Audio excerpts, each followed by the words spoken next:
Hello, welcome to the Collaboratory. This is the show where Mike Morris improvises an animatic with a little help from you, the audience. Yeah! And me. I'm Morgan, and this is an improv art stream that runs off of audience suggestions. So, Mike, what kind of prompts are we looking for today? Hey everybody, welcome back.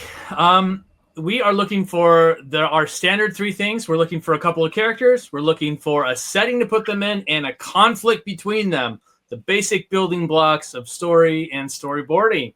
So, yeah, let's hear your suggestions, guys. Come on. Bring them on in.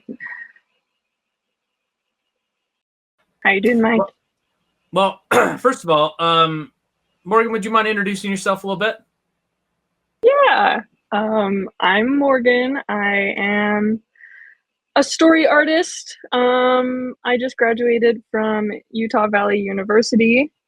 That's where I studied 2D animation. Lots of rigging and Toonboom harmony. It's a center of excellence. Yeah, it's good stuff. And a puppeteer too. yeah, and a puppeteer, and I draw silly things all the time. Yeah, so we kind of put Morgan up to it to do the puppet intro, which I thought was awesome. so we met like what at Sketch to Screen Summit before it was Sketch to Screen Summit. It was a different name that shall not be named because we'll get sued. Is that what happened? Yeah, it's a whole big story, but yeah, it's fun when you go to these different shows and you meet different people and you kind of like, have the same sort of vibe. When you're talking about story, you're talking about like goofing off around, around drawing and art and everything. And so, yeah, it's super great to have you on the show today. Thank you. I'm so happy to be here. So I know it's usually like ask Mike questions time or whatever, but I have a couple questions for you because it's been a while since I've been in school. I've been working for the better part of 2 decades now, and so what sort of things are they teaching in like animation school these days? Like, are you guys like hardcore Toonboom people? As you know, obviously you should be, but yeah. So what are the basic building blocks that you guys are being given now in schools?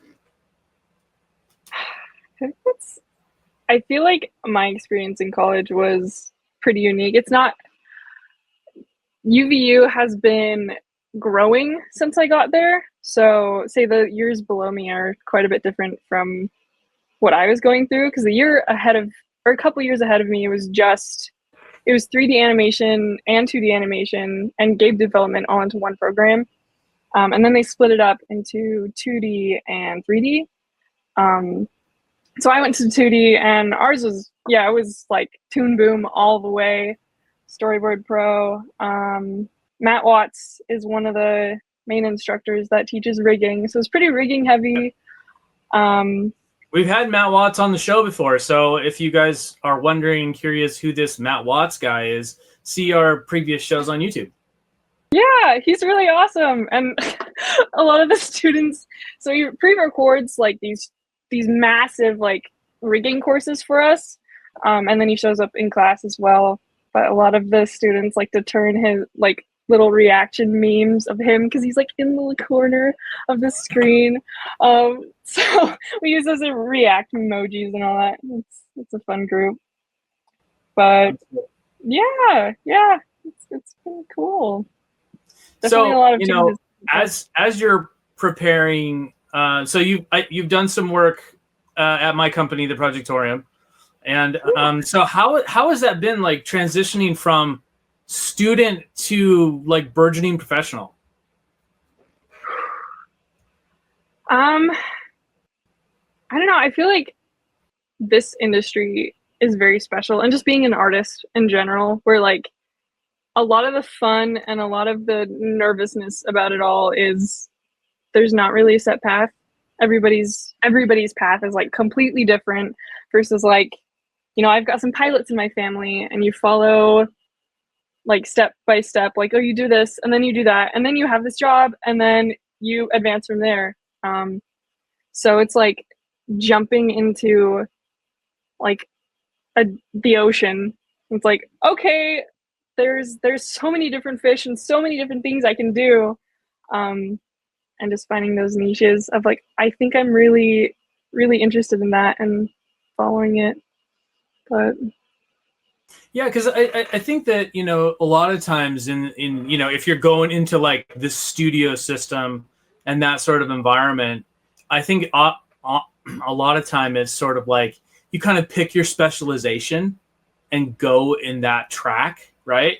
Like we have a lot of people from what we've seen in our you know, audience analytics, that there's a lot of people that are students and you know, kind of in the same boat that you are, where they're graduating or about to graduate and they're not quite sure which track they're going to go into in sort of a studio system. And with the industry sort of in a dip right now, in a real big dip, yeah, it's almost you know, like the perfect time to start doing more indie creation type stuff. I feel absolutely. Like. I think that's super exciting. Just like, you know, in middle school or in high school, like the dream was Pixar. I visited on a digital media trip and I'm like, well, this is like what I have to do. And now it's like, but there's more opportunity to be like, oh, I can do that, and I don't need to be at a big studio. I just have to do it and meet people that are also interested in doing the same thing. And yeah, so it's exciting. I think it's a very exciting time that we're living through right now, as far as like the media landscape, because you know, especially with tools like Storyboard Pro and Harmony and some of these other ones, like you don't need anybody's, you know, equipment to do this. You don't need anybody's permission or anything like that. You can just do it. You know, there's all kinds of tools out there that all you need is a laptop and maybe a tablet. In some cases, not even that. So it's a really exciting time to, you know, just to be making things. And so that's I think that I would encourage all of our audience members to just make stuff. Just make stuff and do what you want to do. You know, if you want to get a studio job, fantastic. But in the meantime, still be creating. Like don't just you know, just wait for your opportunity, because sometimes you just got to make your own opportunities, you know? Yeah, you don't need permission. Just do it. Yep. You don't.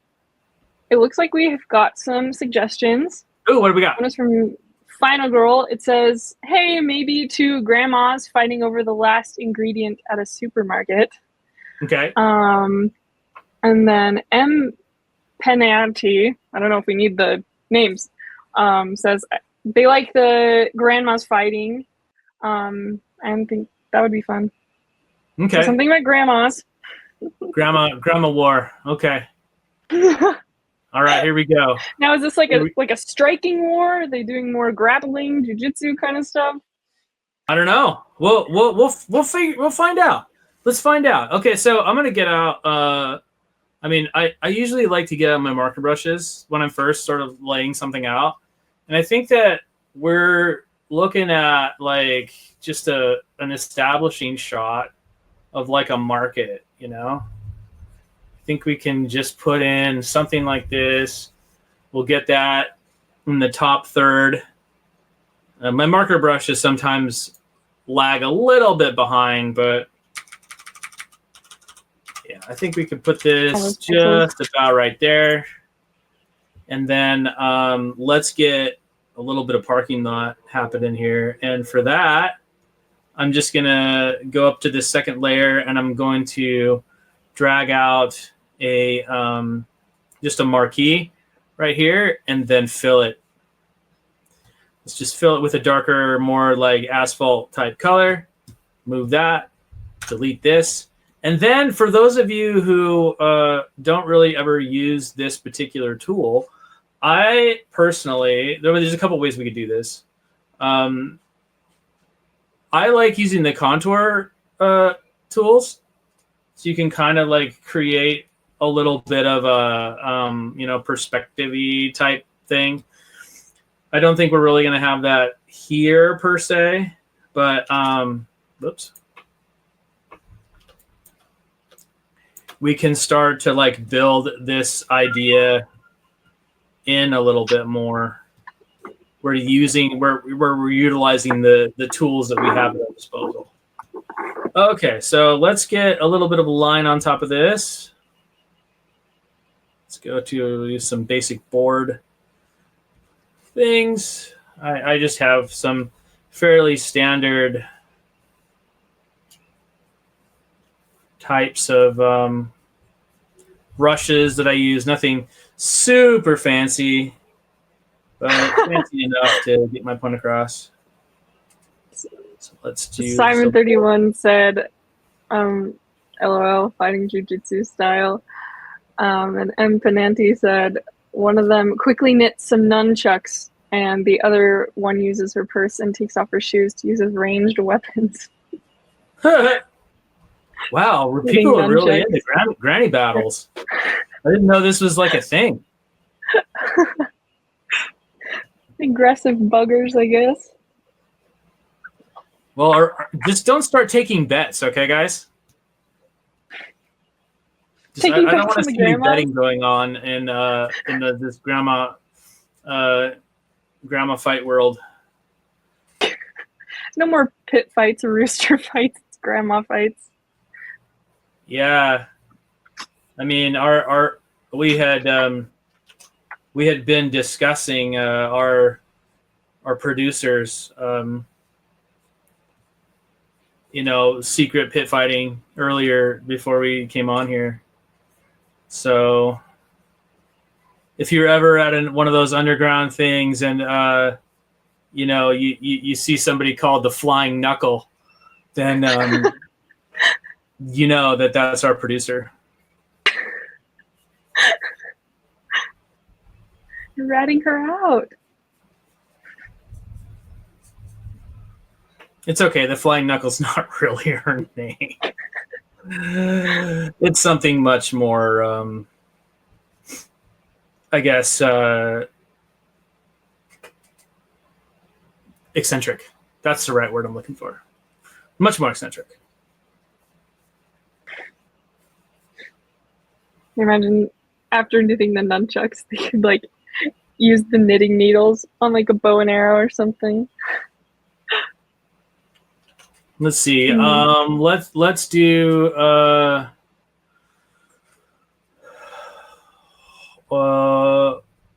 old timer market.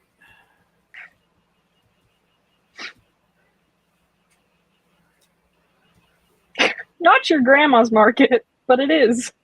Yeah. It is your grandma's market. Hello 2099 says, you can possibly have them charge at each other very quickly, then zoom out to an onlooker perspective of them slowly running at each other. That's good. Yeah, that's funny. It's just this like thing that takes like 20 minutes for them to actually clash. Yeah. All right, we'll give it a little bit of a perspective, and I think maybe like I don't know, we'll put like a couple of cars in there too, just for kicks and giggles, right? And in this case, I'm just gonna do like the autofill right here, and we'll just put in like generic car shape, and we'll do like generic car shape over here, and maybe we'll do like one more generic car, like an old style like boat car Cadillac type deal. Maybe we'll put like the car fins on it or something, because they used to make the cars to like try and mimic the look of spaceships back in the day, because that's what like the hot thing was the space race, you know. So all the manufacturers are like, hey, let's make all of our cars look like spaceships. Like, that's pretty awesome. I don't know why they stopped doing that. Yeah, that's a whole another discussion. But I mean, there are some pretty cool looking cars today, though, that they have out there. I saw a Corvette yesterday, and I was like, wow, that's pretty bonkers cool. Yeah. So then we'll just brush this over. We don't need to like do a lot for the background, just enough to give it like the feel that we're looking for, you know? Yeah. And then like, you know, make this like an old VW style. Oh, yeah. And this one, I changed the color accidentally, so I'm just going to lighten that back up. And we'll make this like, you know, standard granny sedan kind of, you know, boring car.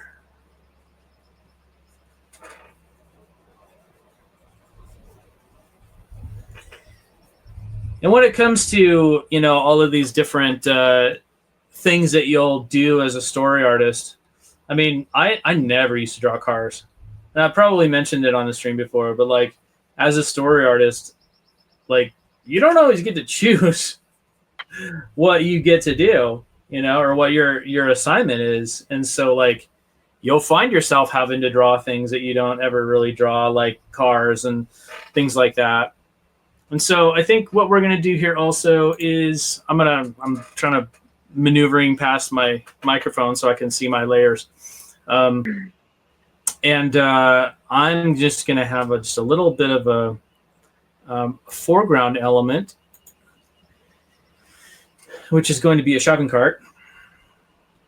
So let's just draw a really quick shopping cart. I'm going to make my brush a little bit bigger so you can kind of see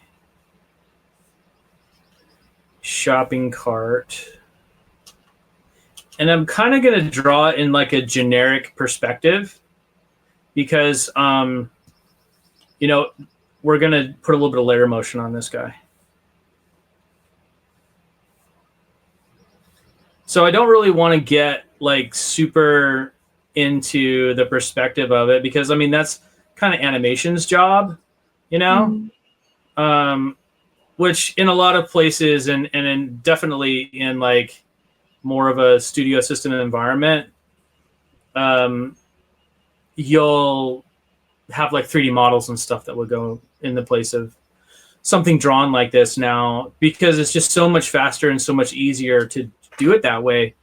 And it just becomes more efficient, which efficiency is always good in animation. So it saves time, it saves money, and it saves people's lives because it's that important.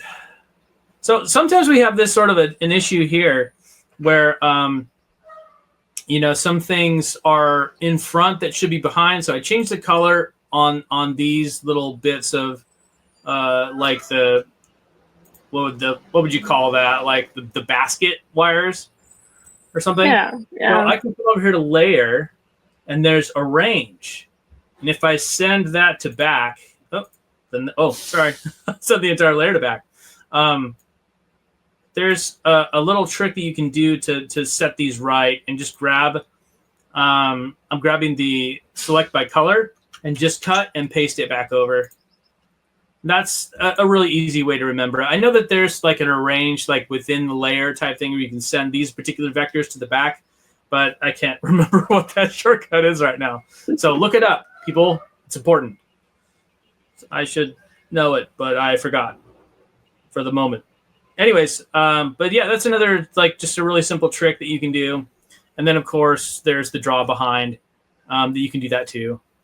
So I can just draw behind and have those things, you know, kind of just go in the back of everything. Do you feel like with storyboarding, was there a time that you like, I don't know, I feel like I see a lot of different styles of storyboarding. some mentors are like, just tell the story, like the drawings don't have to be pretty at all, versus like a lot of the stuff you see on like YouTube. Like my introduction to animatics was like the musicals that people would make animatics to, and they're like super pretty. I feel like there's a difficult balance to find sometimes. Well, yeah, I think so. I think there's a few schools of thought as far as that goes. I mean, I'm of the opinion that as an artist in general, you should just be able to draw really well. I mean, that's a thing that I think is important to be able to do. Like, they talk about Picasso and the whole cubism thing that he did. And that's what he's known for, right? But if you see some of his traditional art, like from before, it was clear that he just got bored with it and he wanted to do something else, So he's like, oh, I'm just going to do this weird thing because I feel like it and I can. And, I think that's something that is good for people to do, is just be so good at what you do that you don't have to worry about the drawing. The drawing becomes like secondary to whatever else you're doing. So yeah, for sure. That flow state.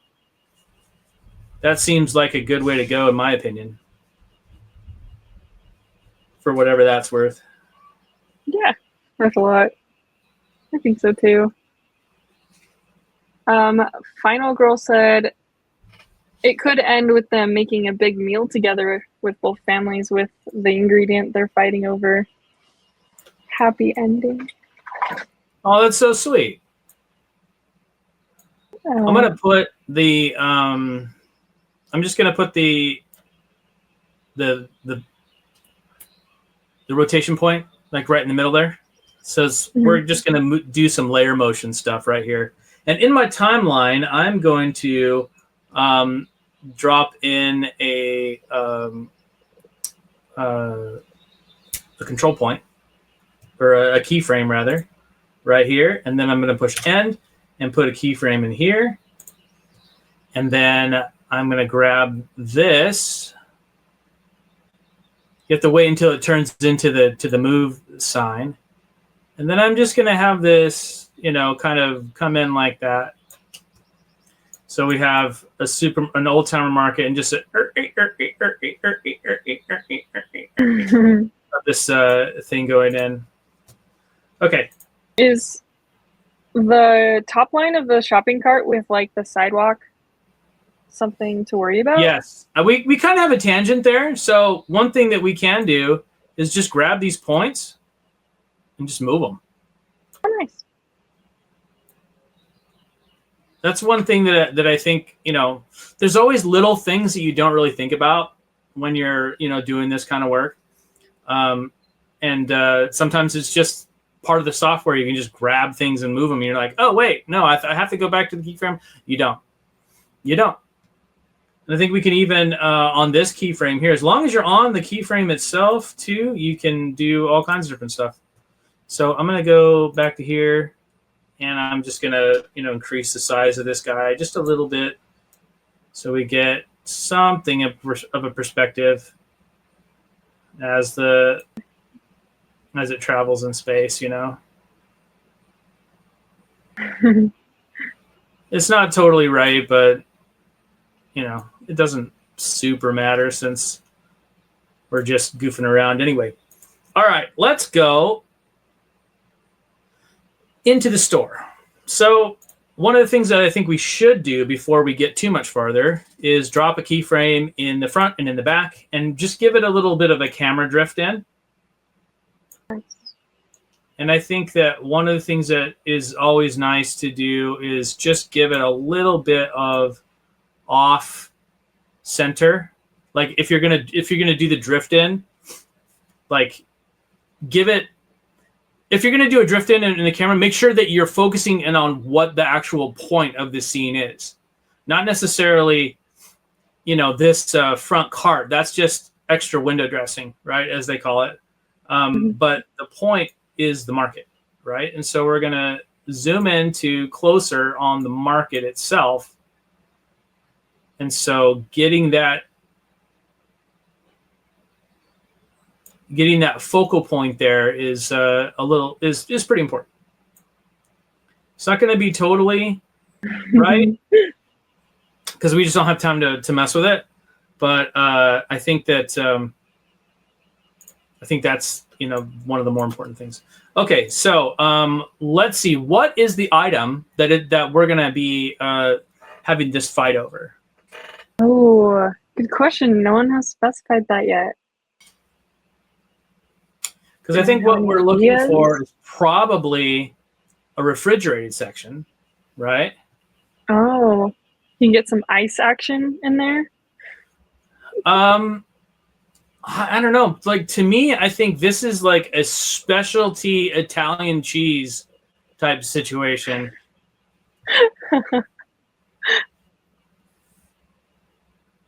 Like that, I'm forgetting all my cheese names. Like the last of the Pecorino Romano, or like something super. Well, it's not rare, but it's like, it's a little bit off the beaten path. Or are they like Italian grannies?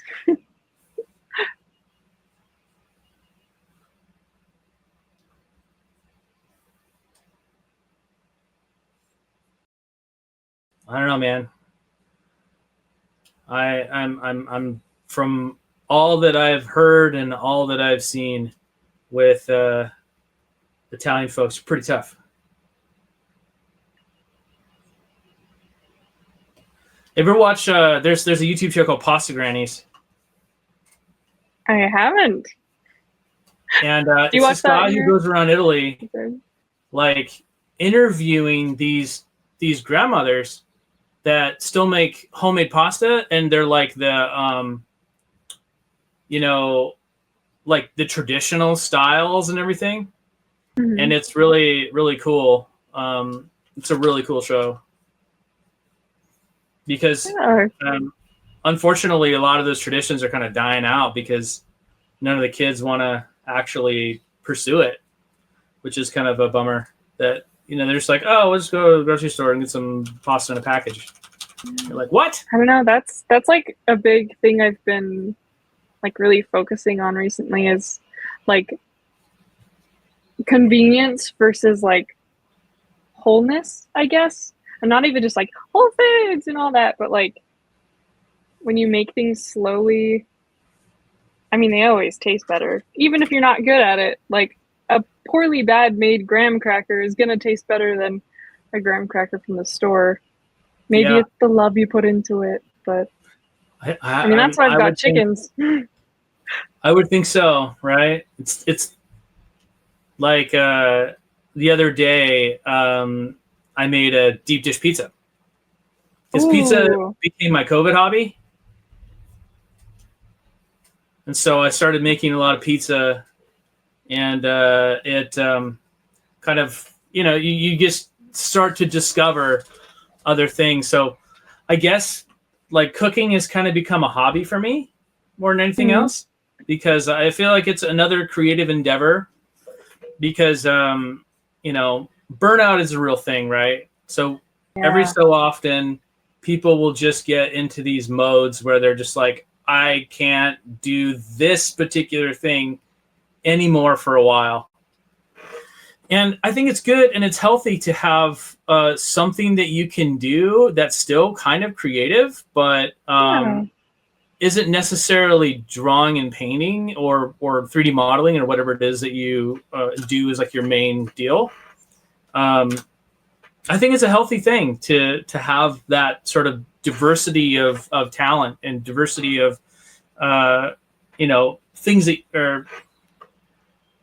that you do, for lack of a better term. Like I don't know how you would say that. Like, just like your creative outlets. There you go. A diversity of creative outlets. Yeah. Okay, so we've got a little bit of shelf here. Let's put some We've got some suggestions for the cheese. What's wrong with the Wensleydale? So we'll just register this to the shelf. No need to create an overlay or anything like that. And then I think another thing that we can do also is, the siren call of all bargain shoppers. I'm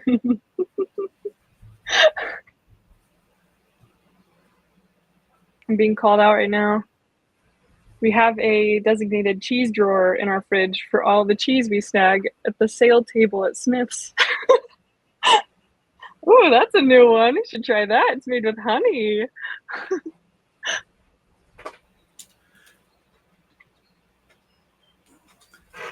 Okay.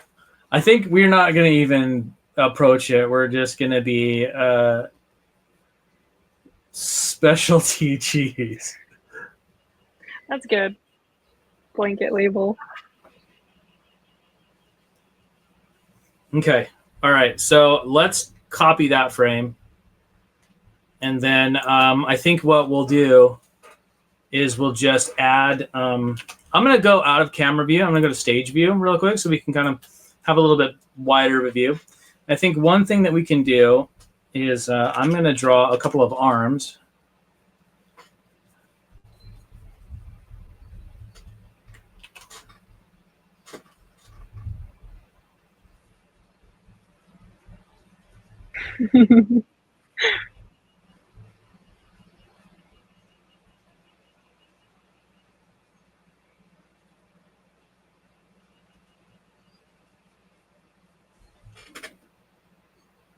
Getting into it now. Oh, and she's got the bangles.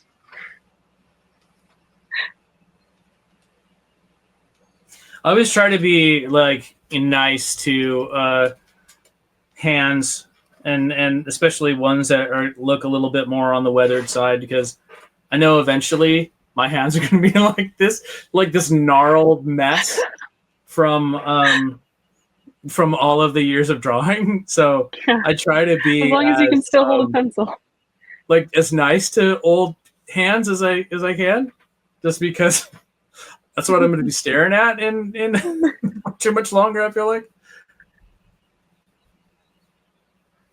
they hold stories. Done a lot with those hands.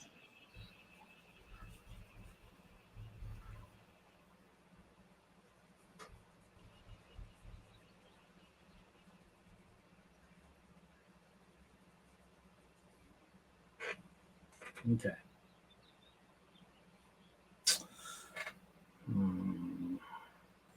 You know what?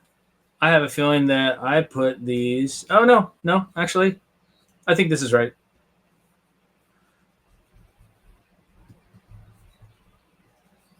So how much of an image in your head do you have when you're storyboarding, like straight through like this versus like doing the thumbnails and stuff? I don't know. I think a lot of it is sort of a stream of consciousness sort of thing. I think I feel like I have I'm like a couple moves ahead, like in a chess match, because I'm building toward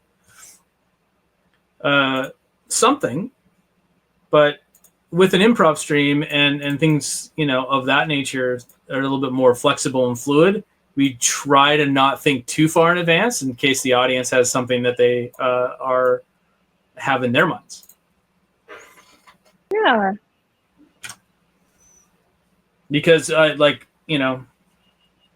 lot of the times it'll be like we'll start out and then I'll just kind of take the reins and go, and that's fine.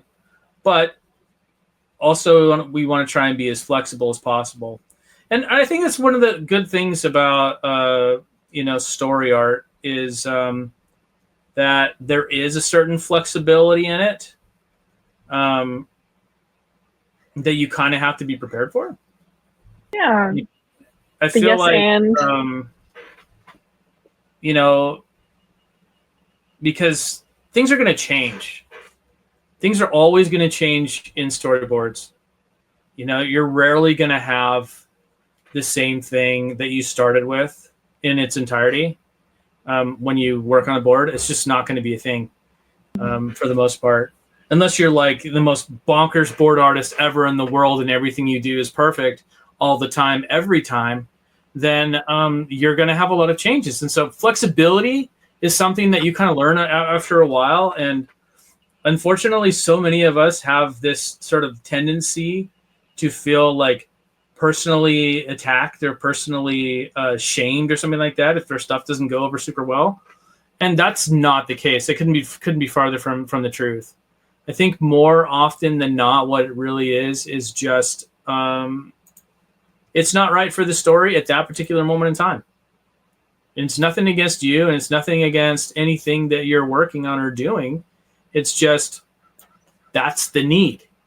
And so it's really incumbent upon you to be able to roll with changes that happen within a storyboard or within a script or stuff that makes it better. And I think that's where like being a team player like really comes into account. So yeah, it reminds me of like one of our first conversations at the sketch to screen up here, talking about like D&D and like improv and theater and just how those things, making up stories on your feet and just going with it, it definitely overlaps for sure. Oh, for sure. I'm gonna do this in camera, this little move right here. I'm not gonna actually. You know what? Let's not do that. Let's not move the drawings. Let's move the camera.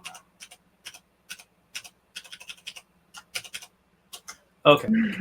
I'm going to add a keyframe because I think this is probably a more efficient way of doing this. I'm going to add a keyframe, and I'm going to move the camera just over a little bit to here. Right? So we've got this shot, boom, boom, and then the camera starts to move. You can see the sort of the black lines moving, right? Mm-hmm. And then we're going to go into a zip pan, and we're going to do one of these and give some speed lines. We're not going to make this a big thing. Oftentimes, if you have a storyboard, you will add a little thing that is like this, not exactly like this, but like this. Be like zip, And then let's start another new panel. And then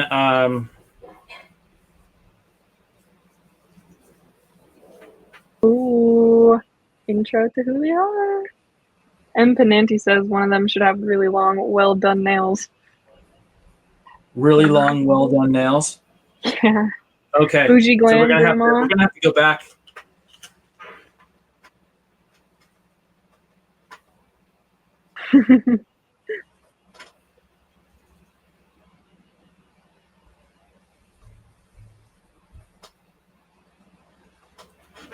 Yes, they're both so glamorous. I think we're gonna have to do that too. Oh, you know what? Something happened. I put it on the wrong layer. So we're gonna have to get those out of there and put them on the right layer. So let's cut those and then put them on the right layer. That way everything is still working well. All right, got that. And then zip.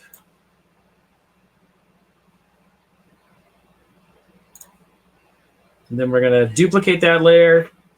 And I'm just going to get rid of this.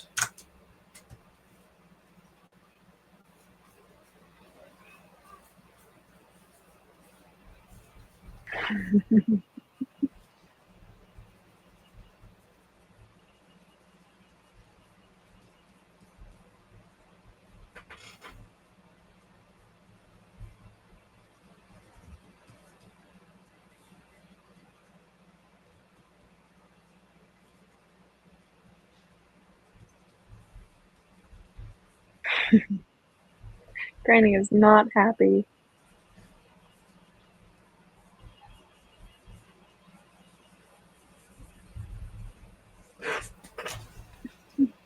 So she's going to whip around And I think we need to make this a little bit smaller because it's looking like we're gaining volume. Just a little bit too much. It's important, like, you know, as a board artist, I feel like, to at least know the basics of like animation. Mm-hmm. Let's make it a little bigger because she would be moving back in space a little bit as you turn. You know, it's one of the things that drives me nuts when you see a board is when people do these moves where a character basically like rotates in place instead of moving in that arc. Because when people move, you know, you move position, you don't just rotate in space. You know, instead you'll move your position in a bit more of an arc. And arcs are so important. Huh? Arcs are so important.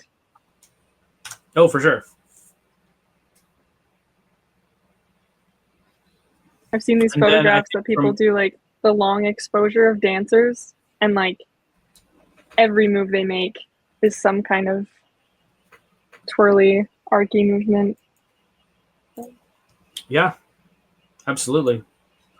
All right, and then we're gonna do just a little bit of camera work here, and then we're gonna grab our zip.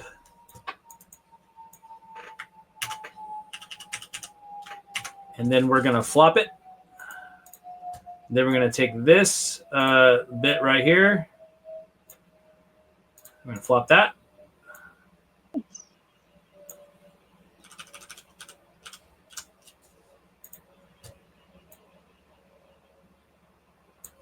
And then we're gonna get to granny number 2.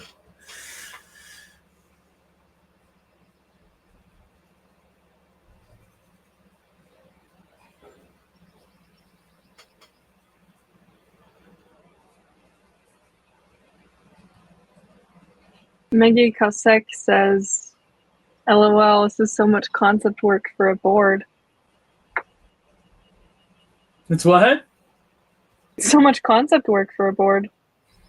Oh, yeah. Concept work a lot of the time gets rolled right in to a lot of boards. I mean, story really should inform design. If design is informing story, then, you know, that's a thing too, but that's not necessarily where it should go. And let's give her, since she's got big nails, let's give her like crazy eyelashes too. What have you found storyboarding during production is that balance of like inventing things versus using the characters they've already given you?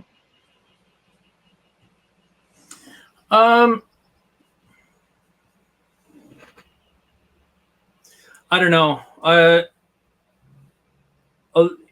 A lot of really great productions that I've worked on, they generally have like a pre-production packet that they'll work on. So the script will be written, and then they'll do some initial designs for stuff that, you know, that is going to be in that particular story. Like, for instance, when I was working on DuckTales, they had a really, really great pre-production and design team that would, you know, sort of prepare things. Story was written first, and so we had an idea of who the stories were and what they were about. And then the extras or new characters and stuff would be designed, and then they would get to us. But every once in a while, you know, you'll have like an extra, you'll have different people or stuff that hasn't been designed yet. So you just kind of make it up. And then sometimes the designers will take what you've got and then refine it. You know, I had a couple of different characters that made it into the show. That you know, were just extras or something like that. That we just didn't have design for, so we just popped something in that looked similar to the grain of what is in the show. And that's fine. I mean, I don't mind doing that sort of stuff. I think it's kind of fun, actually, when you get a character in the show and then you see them like come back later. That's fun. as kind of a thing, and it's like, oh, hey, cool. That was my contribution, Mm-hmm. It's kind of fun. So,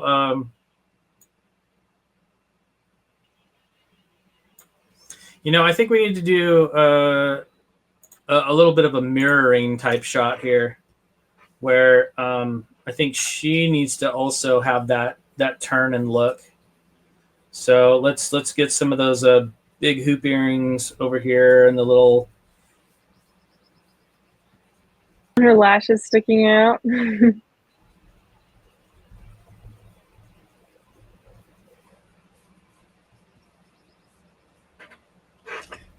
It's becoming less common that the people that still like sort of dress like they're still in the 60s and 70s.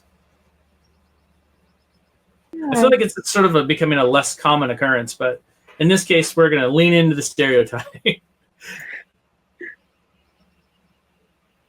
Like a 40s style grandma versus like 70s style grandma. Love it.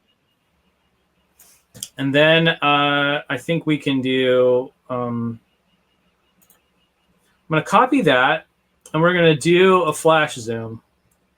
And so I'm going to duplicate this particular layer. Where is it? Copy selected layers, and then I'm going to paste the layer. All right, so we got a copy of that. And there's the duplicate command there too. But I'm going to convert this one to a bitmap layer. And then it's going to ask what kind of project resolution you have, just so because bitmap is a contained space, right? And so I'm going to do this at 200%. That's fine. Artwork may be cropped. We know this. So now when I select this, I'm going to turn off this other layer here. Now when I select this, you see that there's like a little dotted line around it, right? Because now we're working with pixels and not with vectors. So I'm going to go to layer, and then I'm going to go to apply effect, and we're going to do a radial zoom blur. And then we're going to define where the focus is. See this little red dot? This is the focus point. And if you notice here, there's not necessarily, these are coordinate points, these numbers here. So if I move this here to 10 west instead of 1175 west. Are you on a pop-up thing? A little bit to the right. So how many of you have ever wondered what the grid is for in the Toonboom stuff? So you can turn on this grid. Let's cancel this really quick. And there's a little thing down here, and I can turn it on. And this is a 16 field grid, right? This is called a field guide. And the field guide is what people would use in traditional animation to do camera moves and all this sort of stuff that is a little bit more on the technical side, because animation is a combination of art and technology, right? And so let's go back to the layer, and we're going to go to apply effect and go to directional blur. No, not directional blur. Radial zoom blur. And we want to do this one that's kind of exploding out, right? And let's see, blurriness is 16. Let's go down to like, I don't know, 10. Are you on a pop-up window, like a little one? Huh? Are you on a little pop-up window that you're typing? Yes, there's a little pop-up window. Because is it not visible? No. Okay. Well, just double checking. Oh, okay. Wow, that's cool. So you see this sort of radial blur coming out. There was a little coordinate point that was a little red dot that was on here. And, once you download the trial of Storyboard Pro and you can try this out yourself, it's really, really handy. So that's not enough blur for my purposes here. So I'm going to go back to apply effect, blur, radial zoom blur, and I'm going to do this from the center of the frame, not from the point of view of the grandma here. And I do have a couple questions as well. So now we have something that's a little bit more directional according to the camera. And then we can do that. And then I'm going to switch to the scene. And then we're going to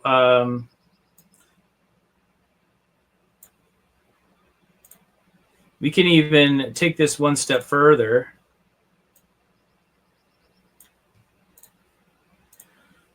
And I'm going to grab this, put the little focal point right there, and I'm going to do this in perspective according to that point. And we're going to move it to where it's matching that middle part.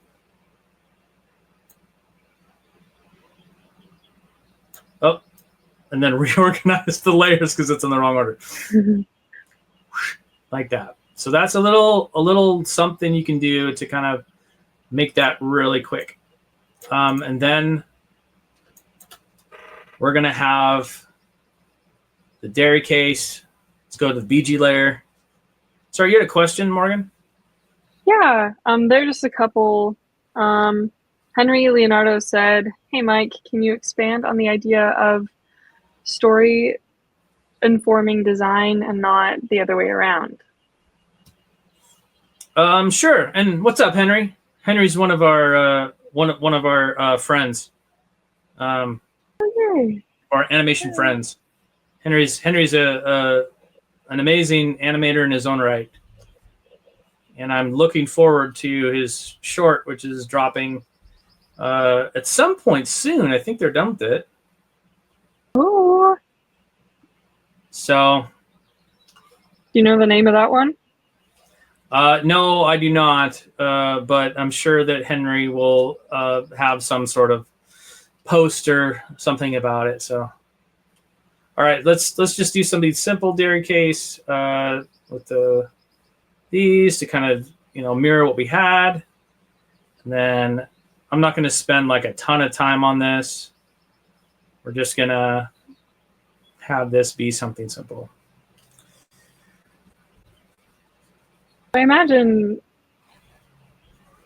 the story versus the design often kind of like how you were saying the pre-production and the storyboarding are pretty collaborative. Yeah. The design can be that as well. The design of something should fit the function of the story. So like if you have a character whose whole thing is like, for instance, being strong, then the design would often go to a character that is, larger or something like that, or strong.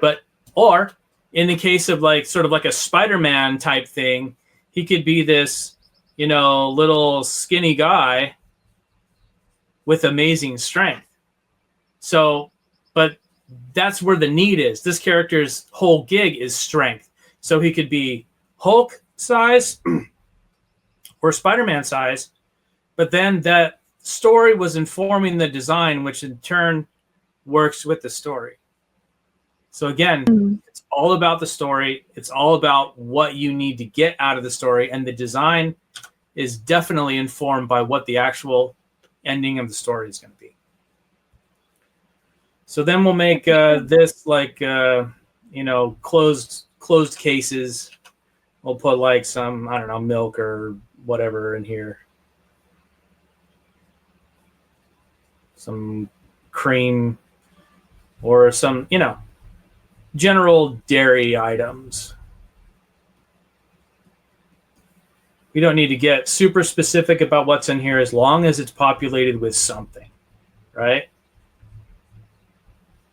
Because another thing that, we talk about in storyboarding a lot is making sure that your audience has like a sense of the place they're in, right? And maybe sometimes it would be considered like something extra or something, extraneous. But I think it makes a lot of difference in the quality of what storyboards, you're putting out. Yeah, I've learned that even like if you just have a character and some grid lines behind them just to show that they're existing in a space, Yeah, elevates it. that's a good point. But we're gonna continue on this little dairy case, but then we'll just put like the the glass or whatever on the other sides, just so we know what's going on. Got a dividing line, and then we'll put like a little thing here, another handle, right? And then maybe like we'll put a couple other, pieces or boxes or whatever, cartons in there. And then of course we have subject of so much controversy and contention. Our cheese. Sale sign, and then a little sticker. Then we're going to switch layers, and then we have our lovely 40s grandma versus 60s grandma. So excited. And I'm just going to rough these out really, really quick because I'm not quite sure what the characters are going to be quite yet. Mm-hmm. Then let's put like a shopping cart right here. And then we got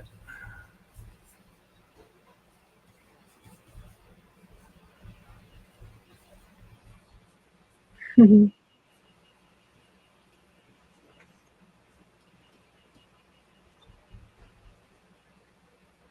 maybe she's got like a little handbag. And she's got her cart.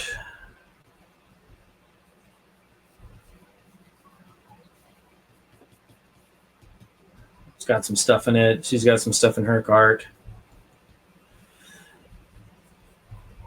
Maybe her hand is on the cart as opposed to being, more relaxed. Just something that we can do to establish these two characters are very different. They're very different in the way they operate. They're very different in their, mannerisms. They're very different people.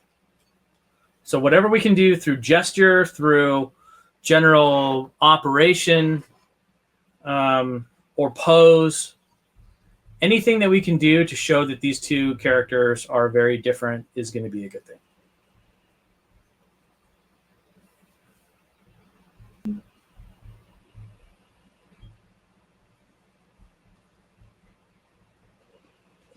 Henry says, got it. Makes a lot of sense. Thanks for sharing, Mike. You got it, man. All right. And then we're going to kind of refine these a little bit because these are our first drawings. And so we're probably going to be able to get a good deal of mileage out of the actual drawings themselves. So let's go here and we'll get a smaller brush because, I don't know, I just kind of feel like the smaller brush leads to more refined drawings for some reason.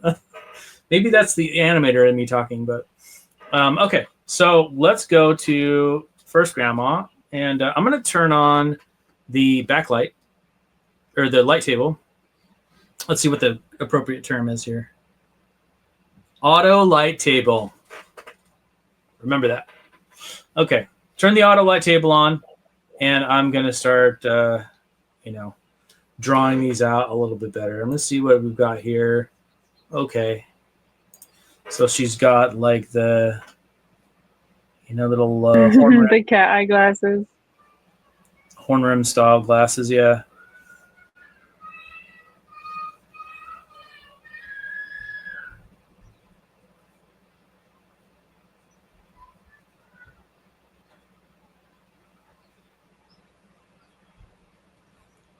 It's her little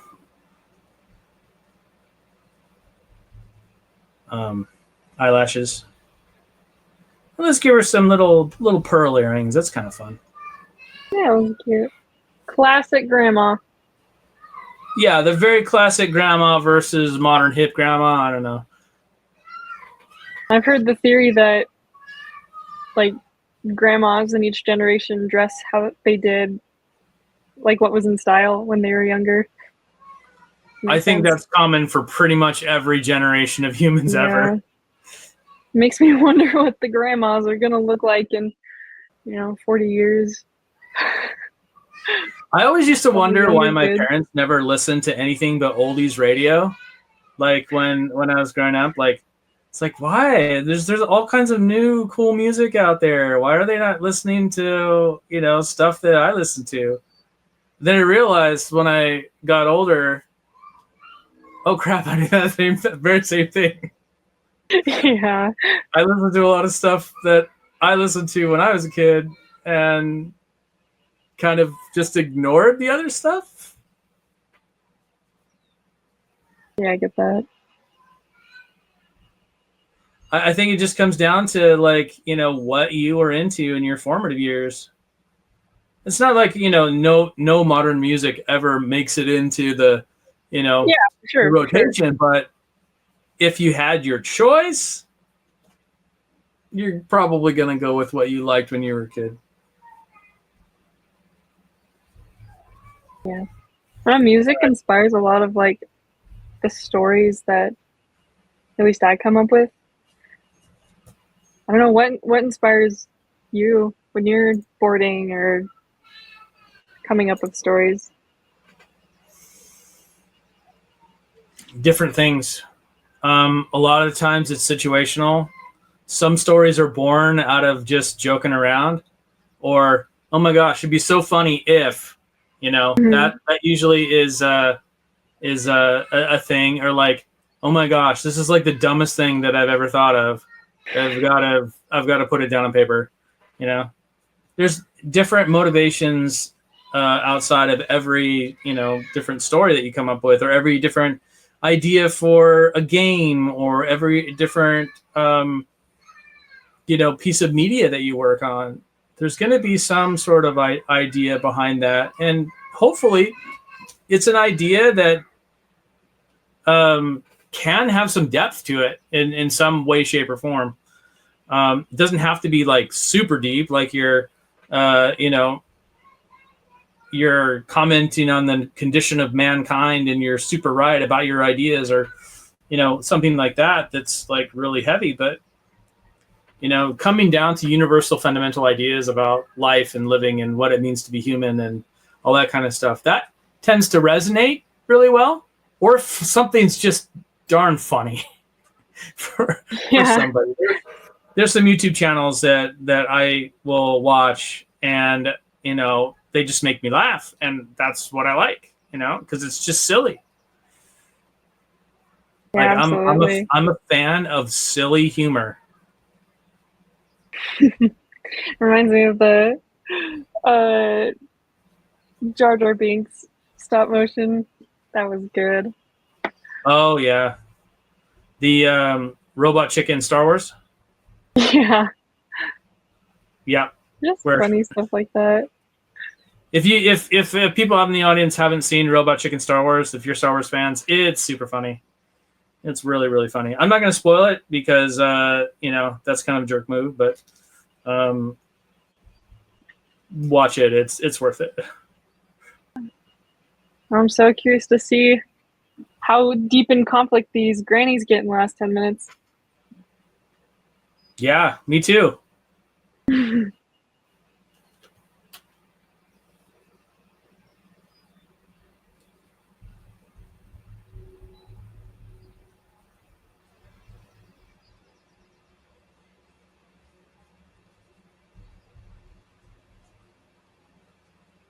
Oh, she's angry.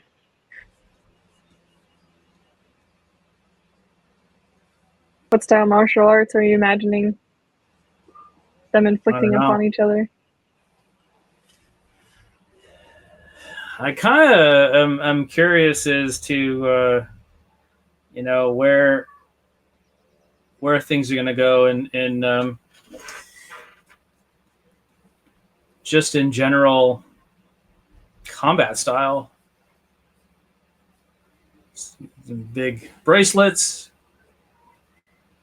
She's got her big nails.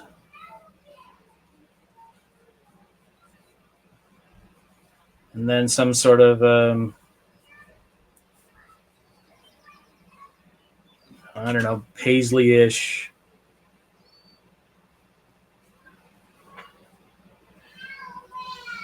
Cool 60s design or 70s design. Almost like she was, really into the go-go scene and never quite came out of it. Yeah.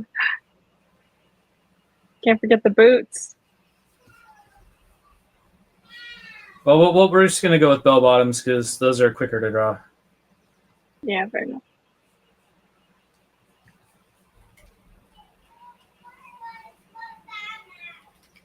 So give her big, thick legs, big, wide pants.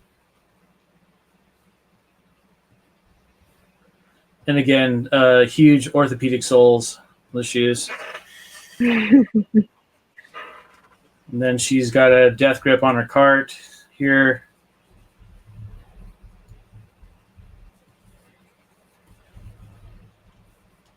I was kind of thinking of Ray's mom from Everybody Loves Raymond. I haven't watched that one. Oh, it was a 90s sitcom. It was good. It's funny.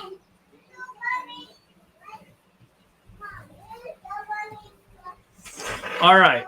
Let's do one more cart.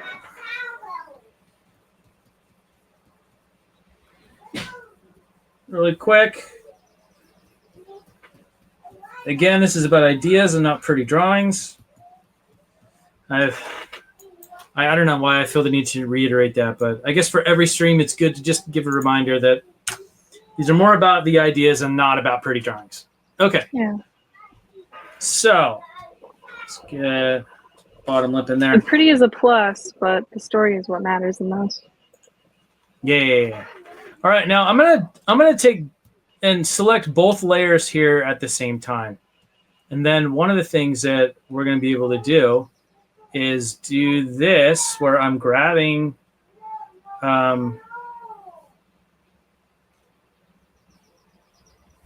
these layers and moving them, and then coming back to layer B where the characters are.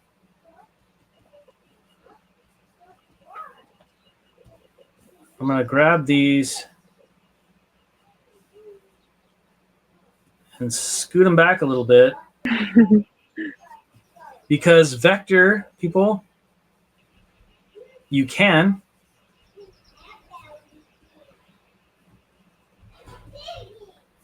So she's going to pull, right? And this leg's got to go down just a little bit more so it's not jarring.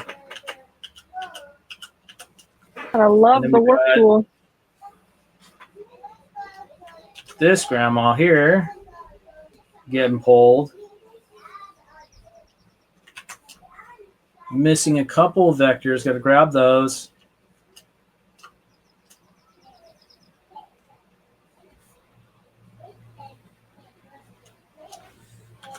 And then I think that we can also give her just a little bit of a surprised look on her face, like, what?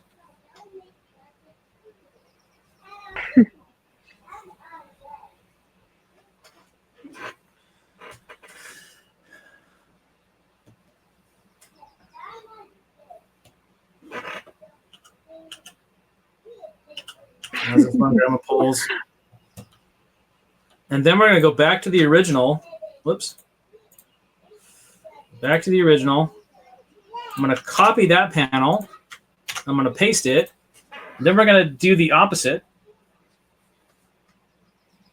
We're going to take all of this and we're going to scoot it that way.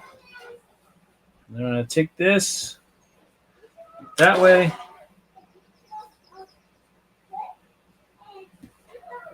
And I'm going to put like a bit of I'm going to skew this little bit here.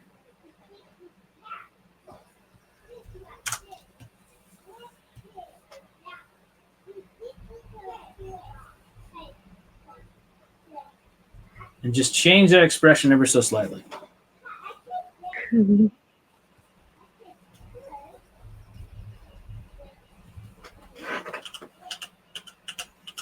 So now we've got to get that cheese, and we've got to get the other grandma's arm in there. So we're going to do this. But we don't need the sign. We'll leave the sign there. In a normal pipeline, this would be like on a separate layer, that little sales sign, because it's not going to be something that's moving. So you can even put that right into the background, and that would be fine. Mm-hmm. But, I think maybe we'll just do that. Grab this and all the things that are attached to it. And we'll just cut those, and we'll put them in the background right there. Get rid of this. And then one of the things that I like to do with a background that I know isn't going anywhere is to come down here and go to share drawing. Now there's a little dot right next to the layer. And then if I copy that selected layer, come over here and just paste it over the entire thing, go to paste layer special, and then once hold, boom. Now whatever move that I make or change that I make to this one background is going to be reflected over every background. So if I was to change this red, right? Now all of them are red. Pretty epic. It really saves a lot of time. Digital storyboarding is like being a tuna. Efficiency.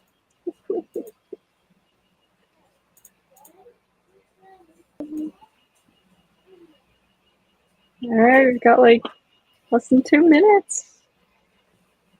What? Got about a minute left now.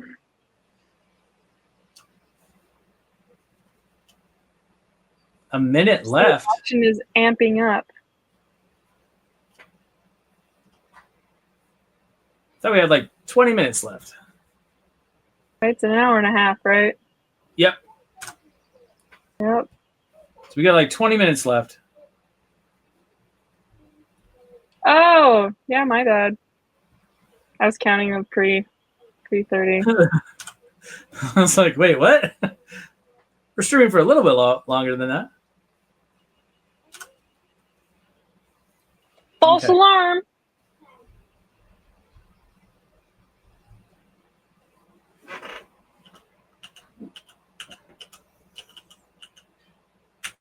One, two. And then we can go back to this one. But instead, this time we're going to change. Instead of the surprise look, we're going to come over here to 70s grandma. And we're going to get a look of anger on her face. Because now she's in the tug of war. And she understands that now it's time to fight. Right? Oh, it's on. So she's no longer surprised that she's being refuted. She knows that now she must claim her territory or lose it.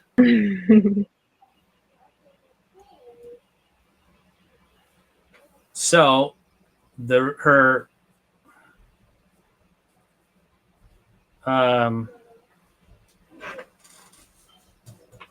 demeanor has to, or her facial expression has to change accordingly.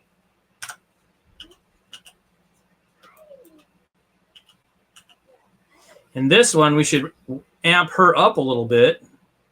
And I'm going to go to the perspective tool, which is kind of fun to use. Even for small things like this, you can still get a lot out of the perspective tool.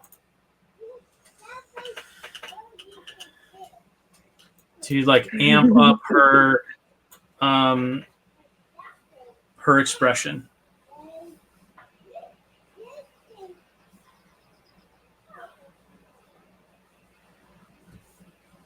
I mean, there's always a few different ways to do everything you want to do. And oftentimes it's just experimentation and time. Yeah. That you kind of work out your own process. I feel like a lot of storyboarding, at least for me, is just a lot of thinking. Oh, as it should be. A lot of imagining.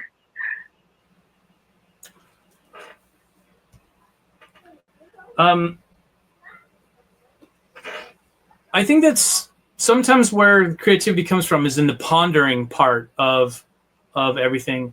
I think that you should put more mental work into a storyboard than you should anything else. just because if you're clear here, what's going to happen in your storyboard, it's going to be clear on the page if you have the motor skills to follow through on it. But if you have no idea where you are in the head, then your storyboard's going to suffer because you don't even know where you're going, let alone your audience, right?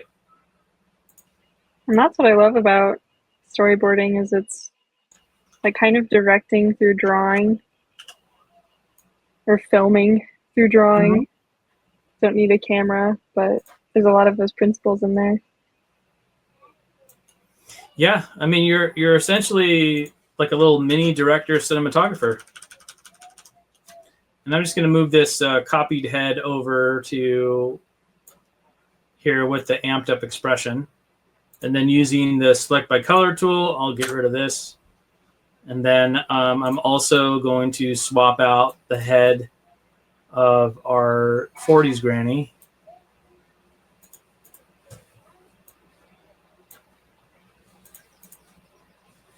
And get this other new one here.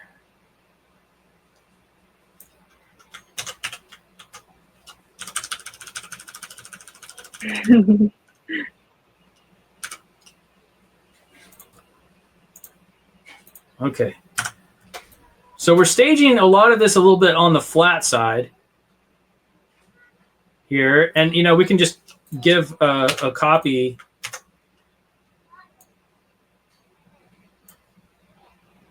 And let's do a new one. And I think we're going to do like a little bit of an upshot and in perspective right here, just to give us some variety.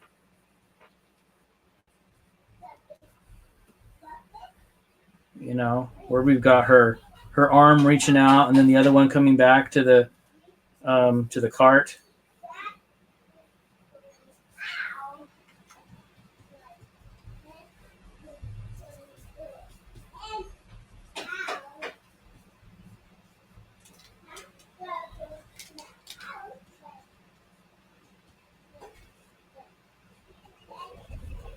What is it that you love most about storyboarding, Mike? My favorite part is showing it and having my jokes actually land. When people see it and they're like, you know, oh, that's funny or whatever.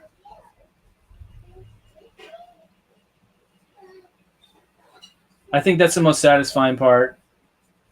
Yeah, for sure. Was there a moment when you were in school or before that when you were like, oh, this is what I want to do, rather than any of the other aspects? I think that a lot of my decision to go into story, because I wanted to be an animator, I wanted to do that, but I think that you know, I got into doing the animation and I liked it. It was fun, but I figured out that I wanted to be in a spot of deciding what a character does as opposed to how they do it, which is what the story team does. And so that's kind of like where I wanted to be. Although I do really enjoy both disciplines. That was kind of like what, you know, I wanted to do. Let's put the cheese up front and let's put her big thumbnail in there. Just so we get a sense of what she's doing. Sometimes I'll close one eye and squint a little bit, so if my expression changes all weird, you know that it's me just sort of squinting down just to look at my composition. It's an old traditional trick from when you do figure drawing classes, and you squint down so you can see the shadows and the shapes a little bit better. For some reason, limiting your vision actually helps your vision. Yeah, it's easy to get caught up in the details. Huh? It's easy to get caught up in the details. Oh, for sure. That helps for sure. And if I wanted to make this a little bit more extreme, I can always use the perspective tool to like get truly what I want.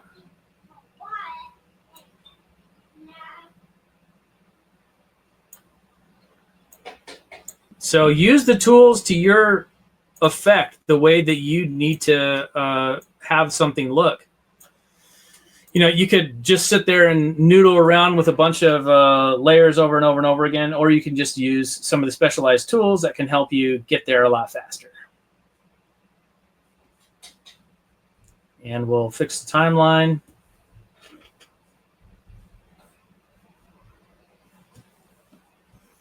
And we'll put the little label on the cheese.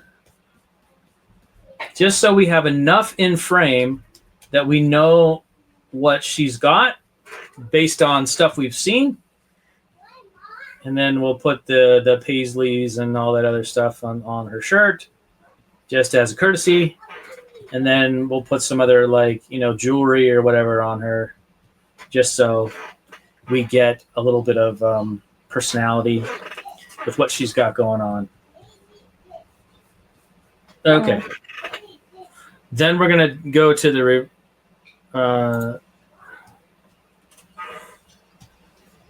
just going to get her a little, you know, closer.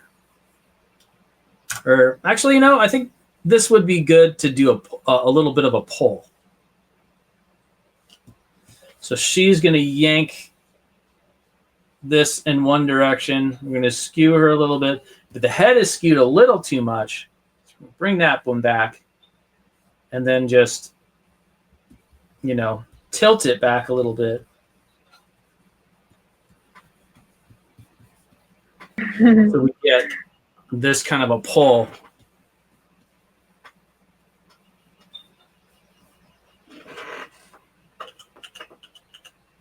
And let's do the initial background here. We're going to share that drawing. And I'm going to copy the selected layer. And again, paste it over both. Paste layer special. Boom. And now when I do... After you do this edit, we've got 10 minutes. So when you want to run the Animatic, you can do that. Oh, we're just barely getting started. Darn. It's a really good build-up, though. Yeah, but there's nothing for it if there's no follow-through. So we are going to go into hyper mode and start busting, because we have to. All right, so we've got this here, and we've got the other granny. She's got a thumb on it.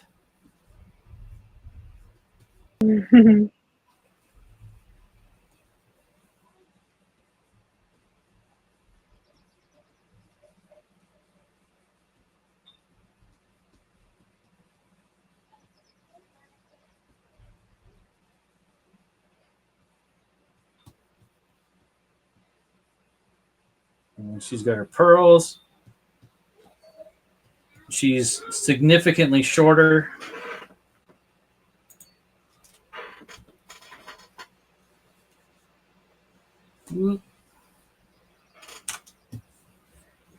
She's pulling from sort of down below, so we're just going to move her back a little bit, skew the body.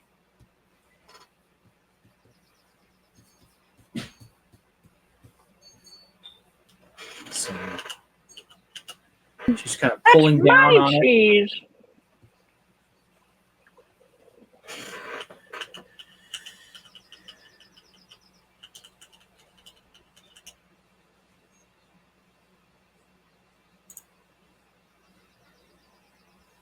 And then I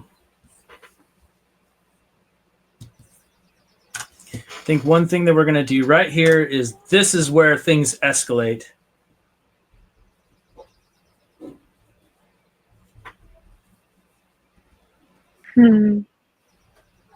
Nice squash.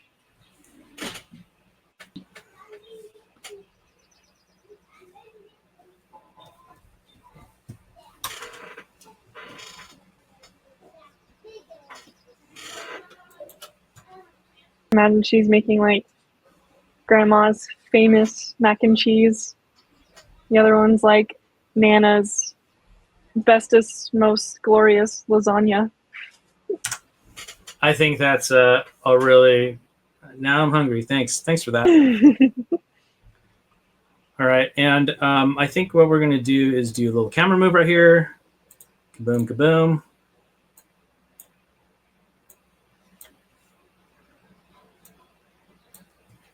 Just so we can see. And you know, there's obviously more that we could do, given that we had a little bit more time. But we're gonna do with what we've got. And we've got our opening salvo.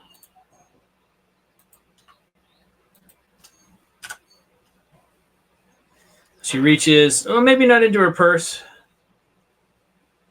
Let's have her reach into the shopping cart.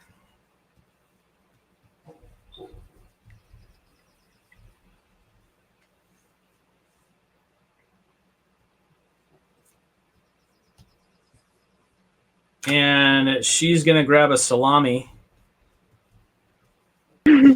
Ghost Animate Stuff says I'm rooting for the one that's making the lasagna.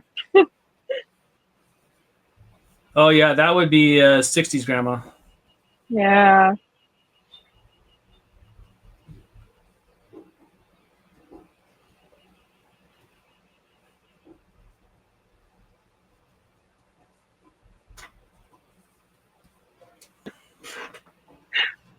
Is that a baguette?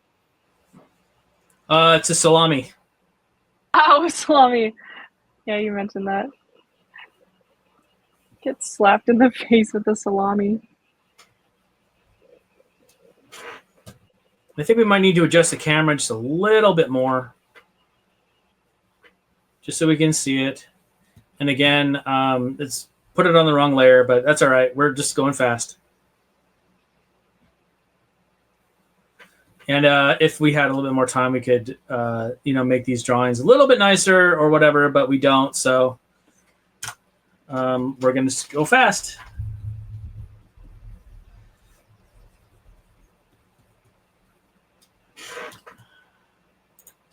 And then we're going to have a separate layer. I'm going to put the separate layer up here. And then we're going to have this sort of a situation.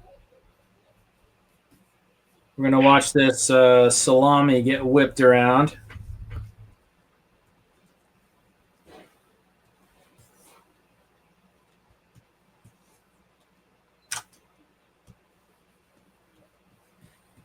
Take up the whole string. So she whips out salami. Whoa, bam!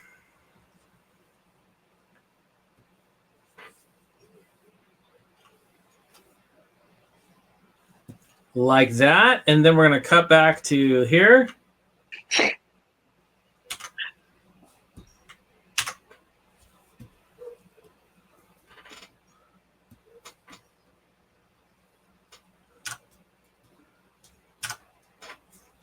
And then we're going to put a layer right. Well, actually, let's not delete that head quite yet.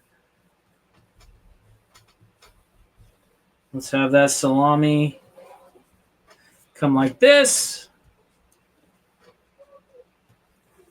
And then that will follow through like that.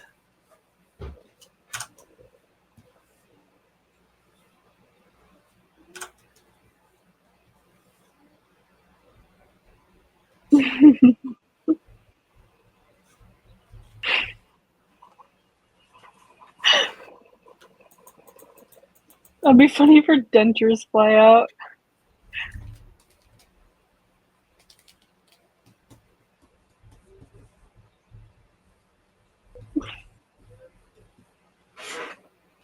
She just gets, whacked. You want to have all the momentum going forward on that face. Like everything goes forward to denote the hit. We can even move her entire head forward and crane the neck. Mm-hmm. just so we register like a hard hit, right? So whack.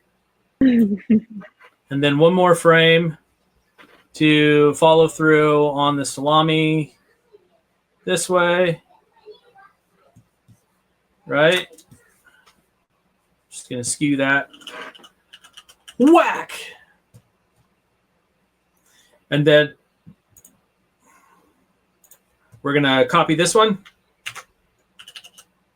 Go over here. Kabam. And then we're going to just grab this and stick it on the end of the other. And she is going to now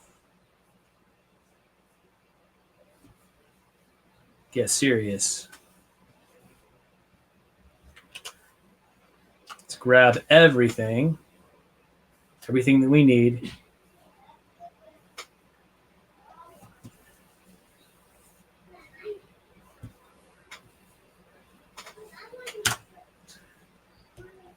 And she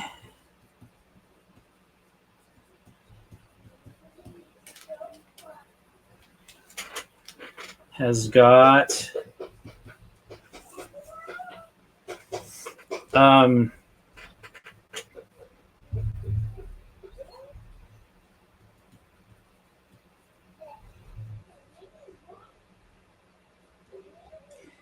she has got a small thing of pepper. Oh no.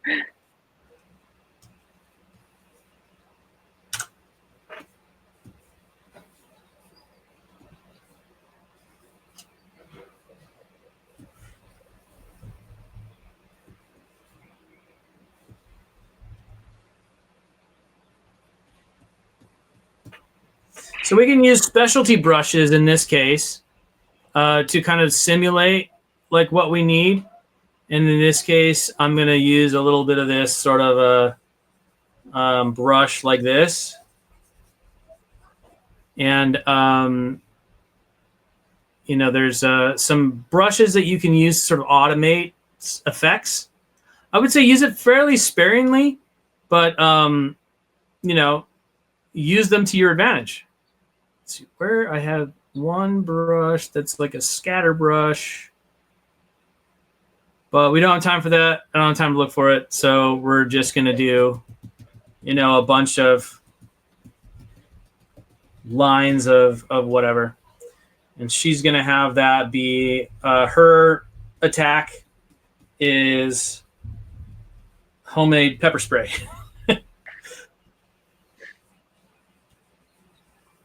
Get out the cutter so we can get a little bit more of an accurate thing faster.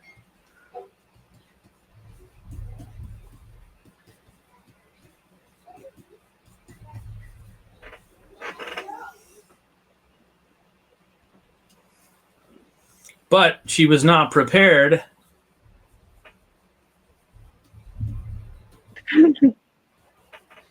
Oh no. How did she know?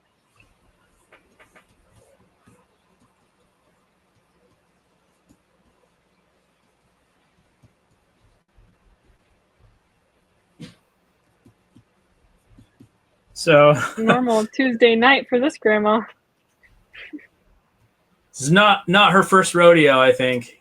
And we can do little things like this, you know. I think little touches, like the fact that her big poofy hair would be parted by like the top strap. You know, I think that can make for some funny stuff.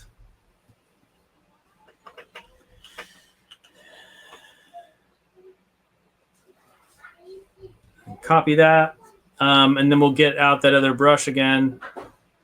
Where is it? Down here. And have this kind of go around. And then wait for it to catch up. And then it will kind of go past her.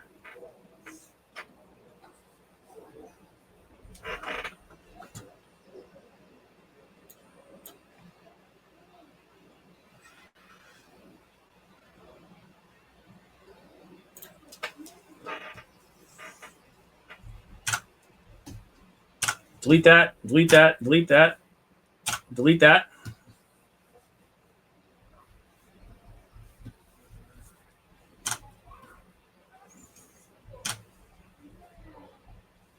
And that's when we're going to get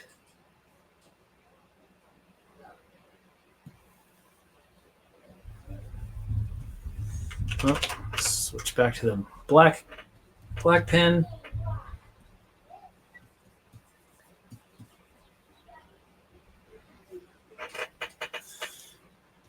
She's going to bring something up, and we're going to widen out once again.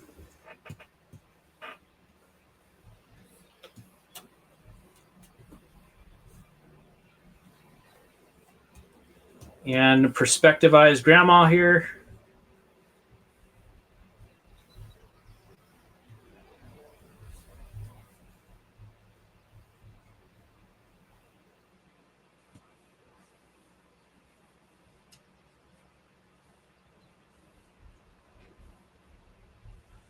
And then we can use these tools in conjunction with one another.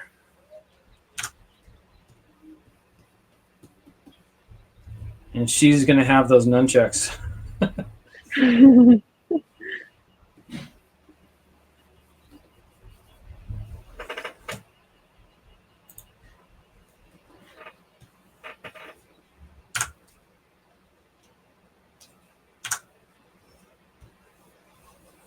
Shoot. Oh, she's prepared.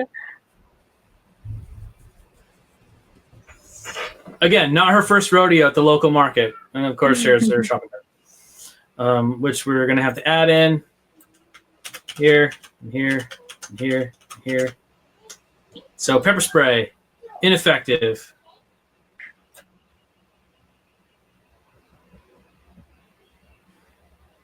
And then cut back. Let's see here.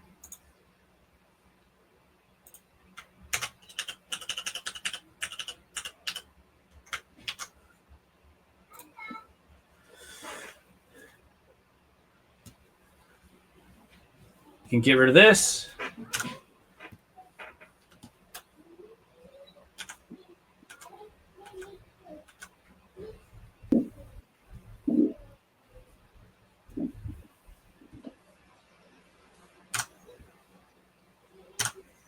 Needs a bit of a surprised expression on her face. This is her first rodeo at the old timer market.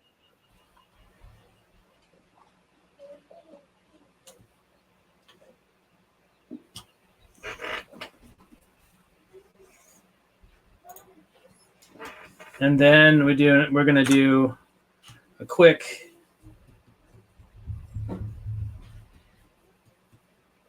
duck, as you know.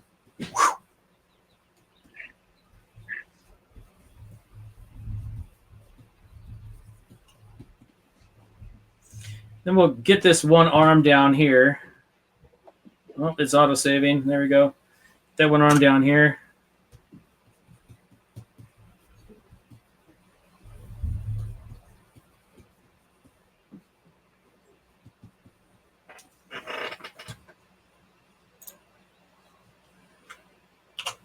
I'm going to get rid of this because home grows serious and coming up with some knuckle dusters. Spiked knuckle dusters.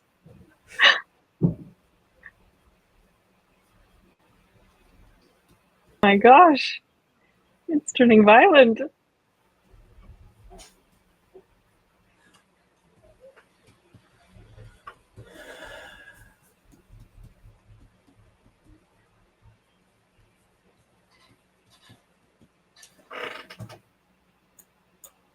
And then I think what we can do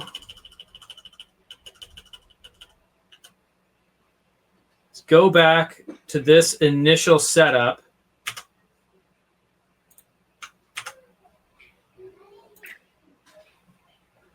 Oh, looks like it pasted the wrong. the wrong thing. Let me go back. Okay, I'm gonna. Well, the knuckle dusters were a good addition. I do think we need to run the Animatic now. Okay. All right, I'm almost done.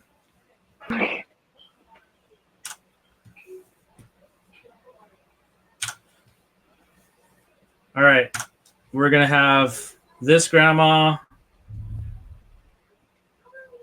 with the mask on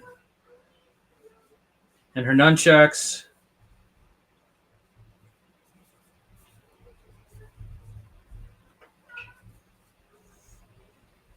And then we've got Knuckle Duster Grandma.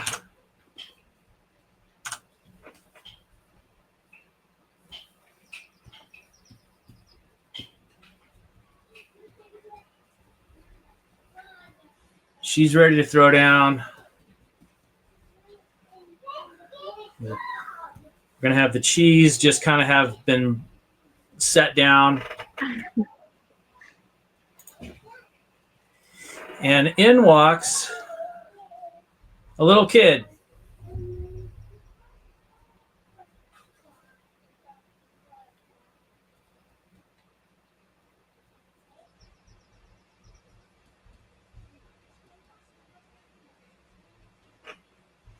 Let's have her skipping because that's kind of fun.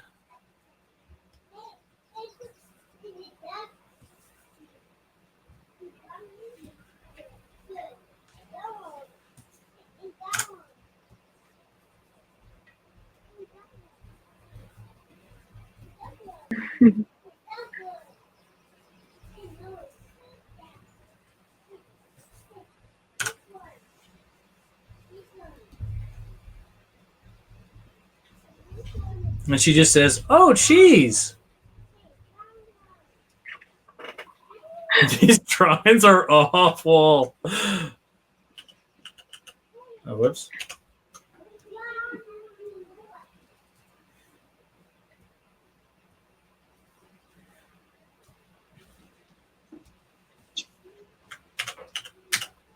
Oh, cheese. Then we're going to copy that. We're going to give her the cheese.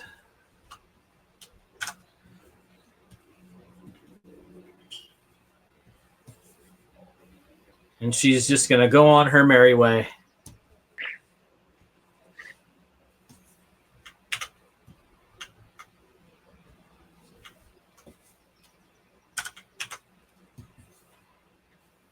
Yoink.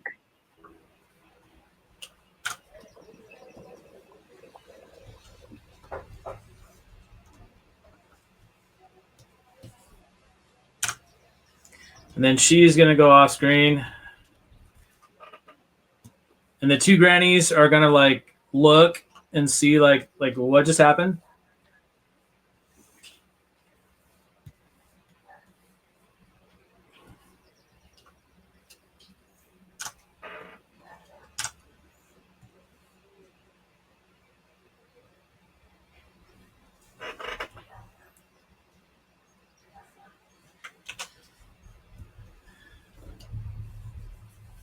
The little girl goes, and there's a pile of cans right here.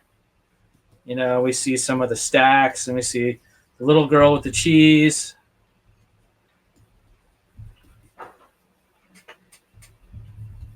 And we see the shopping cart right here. And the little girl goes over to the shopping cart, puts the cheese in the cart.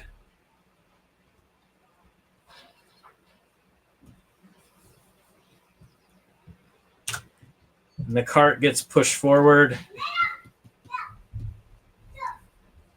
by third, even older granny.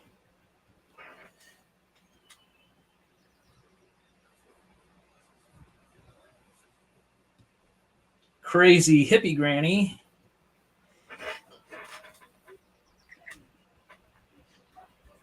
And her smiling granddaughter. And then she just sort of fades away into the back.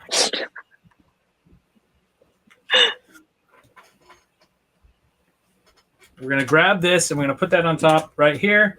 And I'm going to do a quick little overlay type thing as we have Granny here fading into the back. Let's take this off.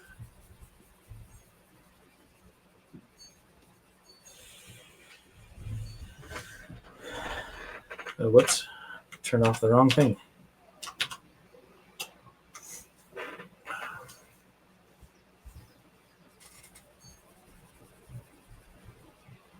I didn't see that coming. Okay, all right, snap into place. There we go.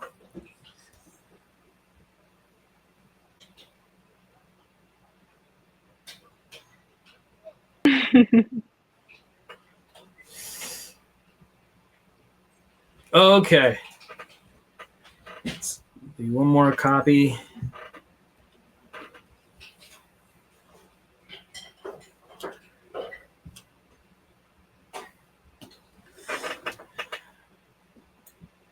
Okay, ready? Let's run the Animatic. Nice. Woohoo! All right.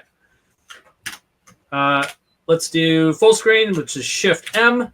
Kaboom! Here we go. All right, we are at. Oh, let's turn off the light too. We are at Old Timer Mart as a little shopping cart comes, blown by the wind into frame. There's a sale on specialty cheese, 90% off. And then two hands come in and grab it both at the same time. Zip pan over to 40s grandma.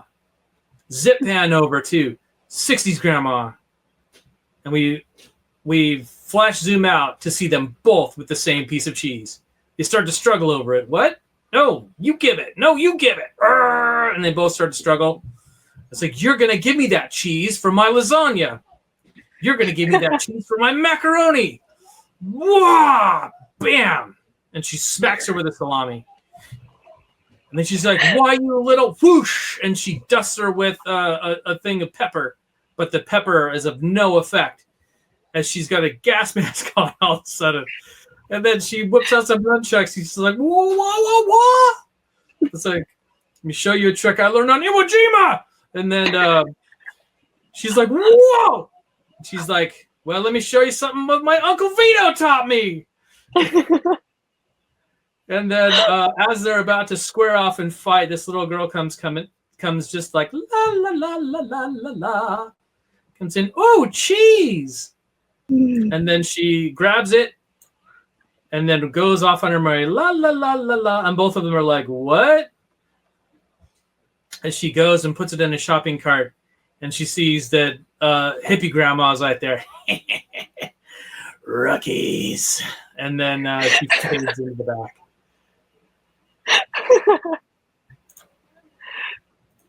And of course, that's when we have to fade to black because that's really the only way to end this. So good. And of course, then we would find out that you know how they have those end credits and stuff where you see what happened with all the different grandmas. Let me say, 60s grandma made a good lasagna, but only about 90% as good as it used to be. 40s grandma went home disappointed and used only cheddar in her macaroni. Oh. Hippie grandma was later accosted by the violent gang that she used to run with and is now being held prisoner in Nicaragua. At least they get the child is still special cheese. Yeah. That's great. That's great. All right. Now, Morgan, you have something to tell us, I believe. To wrap it up? Yep, I think it's time to wrap it. And thank you guys for coming to another wacky collaboratory. Yeah.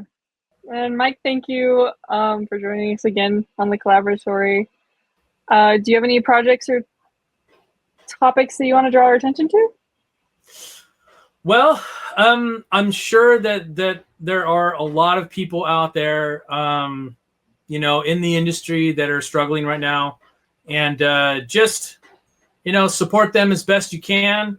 And I would encourage everybody in this sort of economic downturn that we're going through right now, just to get together and make stuff without any monetary promise, without any sort of, you know, reservation. Just go make stuff and put something out into the world. It'll make you feel better as you're looking for another job. Absolutely.